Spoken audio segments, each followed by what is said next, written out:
គ្នាណាខ្លះដែលប្រើប្រាស់ iPhone ហើយភ្លេចលេខកូដ Apple ID ដែល Apple ID នឹងជាប់នៅក្នុងទូរស័ព្ទរបស់គាត់ប៉ុន្តែគាត់ភ្លេចយើងនៅក្នុងវីដេអូនេះខ្ញុំនឹងបង្ហាញទាក់ទងនឹងការផ្លាស់ប្ដូរលេខកូដ Apple ID ដោយប្រើប្រាស់ ID ដែលជាប់នៅក្នុងទូរស័ព្ទរបស់យើងផ្ទាល់តែម្ដងដំបូងយើងអាចចូលមកកាន់ setting មក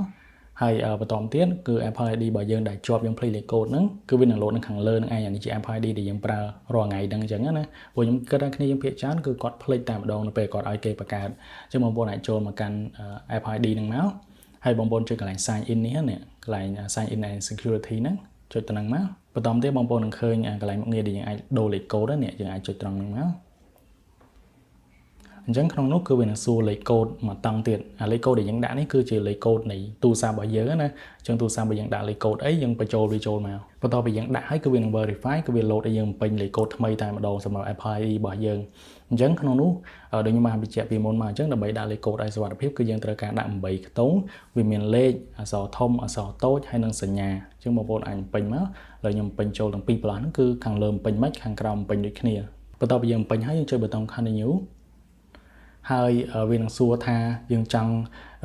ធាក់ឬក៏ sign out ទូរស័ព្ទដែលធ្លាប់ log in ជាមួយនឹង Apple ID នឹងអត់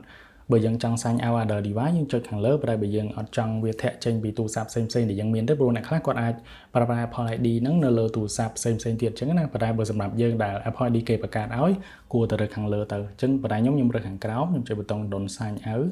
តែប៉ុណ្្នឹងទេលេខកូដរបស់យើងគឺនឹងបានផ្លាស់ប្ដូរហើយអញ្ចឹងបងប្អូននឹងឃើញវា email មកខ្ញុំថាលេខកូដរបស់ខ្ញុំហ្នឹងគឺទៅតែផ្លាស់ប្ដូរសម្រាប់លេខកូដ Apple ID ហ្នឹងអ្នកដែលគាត់ប្រើប្រាស់ Apple ID ដែលជាងធ្វើឲ្យឬក៏ជួនកាលគាត់បង្កើតខ្លួនឯងប៉ុន្តែគាត់ភ្លេចអញ្ចឹងទៅគាត់អាចប្ដូរនៅក្នុងហ្នឹងហ្មងដោយមិនចាំបាច់ចាំលេខកូដចាស់ទេ